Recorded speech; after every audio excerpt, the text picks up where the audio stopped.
You're totally doing island wildlife wrong if you think the most extraordinary creatures live in places like Madagascar or the Galapagos. The real plot twist? Some of the rarest, strangest, and most ancient species on Earth are hiding in the middle of the Atlantic, scattered across a volcanic chain barely anyone can point to on a map. And here's the wild part. These species exist nowhere else. So imagine stepping onto land and realizing every sound, every shimmer in the bushes, every ripple in the tide belongs to an organism that evolved in complete isolation and could vanish just as easily. The real plot twist? Some of the rarest, strangest, and most ancient species on Earth are hiding in the middle of the Atlantic, scattered across a volcanic chain barely anyone can point to on a map. And here's the wild part. These species exist nowhere else.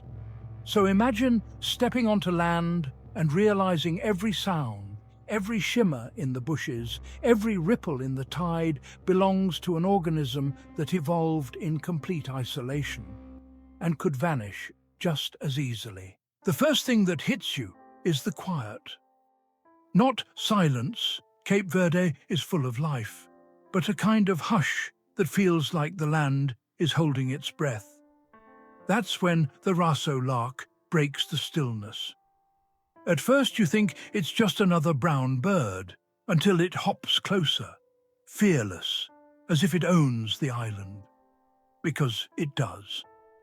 With only a few hundred left in the world, all confined to a single rocky plateau, it has learned that survival means trusting the land, not fleeing from humans. And you can't help wondering, how does a bird this fragile cling to existence in a place so harsh? Then it hits you. Maybe that's exactly why it survives.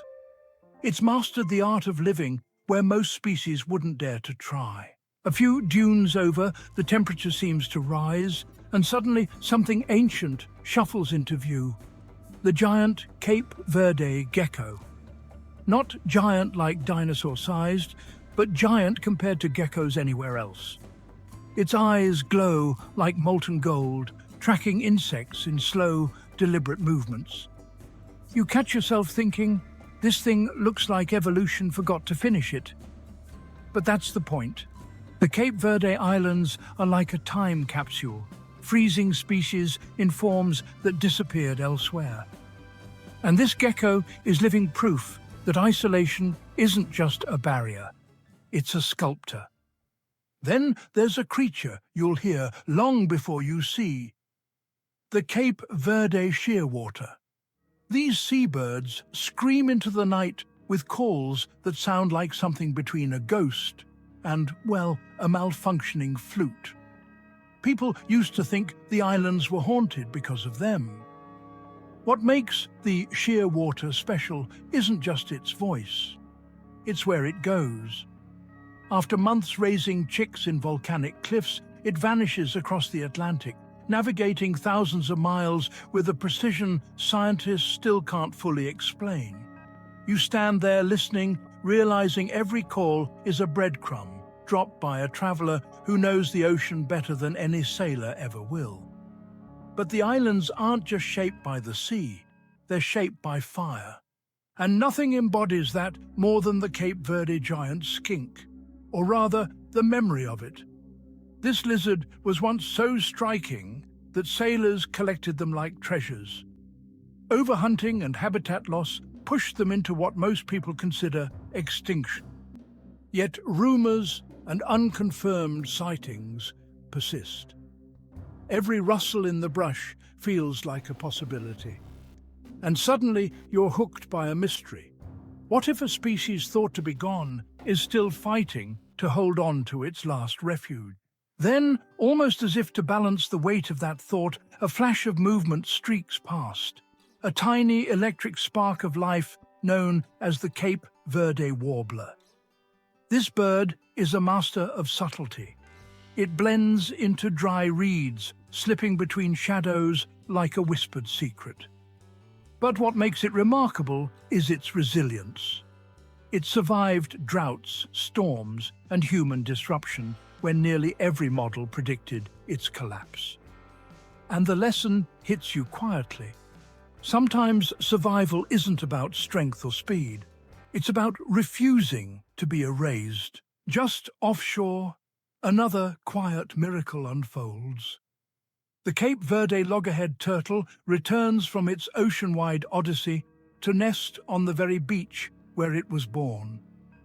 Watching a turtle crawl from the waves, leaving long ancient grooves in the sand, you're struck by a strange combination of gratitude and guilt. Gratitude because you're witnessing a ritual older than humanity. Guilt because these turtles are endangered largely due to us. And despite that, they return every year, trusting the shorelines that haven't always deserved it. In the low valleys, the air hums with wings. The Cape Verde butterfly fish, with its neon colors and delicate fins, drifts through reefs that shimmer like underwater cities. But coral bleaching threatens this tiny jewel. You realize it lives on the razor's edge, one global temperature shift away from disappearing. Yet somehow it continues dancing through the currents as if unaware of the stakes, or perhaps simply determined not to alter its choreography. And then comes one of the strangest stars of the archipelago, the Cape Verde pipistrelle bat. It hangs from cave ceilings like a question mark, tiny and unassuming.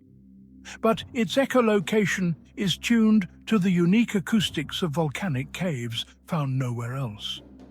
It's evolution's equivalent of writing a song that only one species can hear, in only one room on Earth. And you wonder, what happens to a melody when the room is gone? Travel further inland, and the landscape shifts into something unexpected. The Cape Verde dragon tree stretches out of the earth like a living sculpture. Its blood-red sap once inspired myths of dragons slain in battle. But myth pales compared to reality. This tree survives droughts that would kill most plants within days. It hoards water in its trunk, releases seeds sparingly, and grows with the patience of stone. If anything embodies the grit of life in Cape Verde, it's this tree, a quiet warrior rooted in fire-forged soil. And finally, tucked into the shadows of craggy volcanic walls, lives the Santo Antão wall gecko. Unlike its cousins, this gecko moves with an almost theatrical boldness. It sprints across cliffs, pausing to stare down intruders as if daring them to challenge its claim. It's not just surviving, it's thriving, dancing along surfaces where a single misstep means falling into oblivion. And in a way, it feels like the islands themselves, precarious, tough, and impossibly alive. As you leave Cape Verde, you realize something you didn't expect. These species aren't just rare, they're stories. Stories written in feathers, scales, sap, and instinct. Stories shaped by wind, volcanoes, droughts, and oceans. Stories that almost never reached us, because they were never meant for the wider world. And that's the hook that stays with you. If such extraordinary life can evolve in a place so small, so isolated, and so overlooked, what else is out there, waiting for someone curious enough to notice?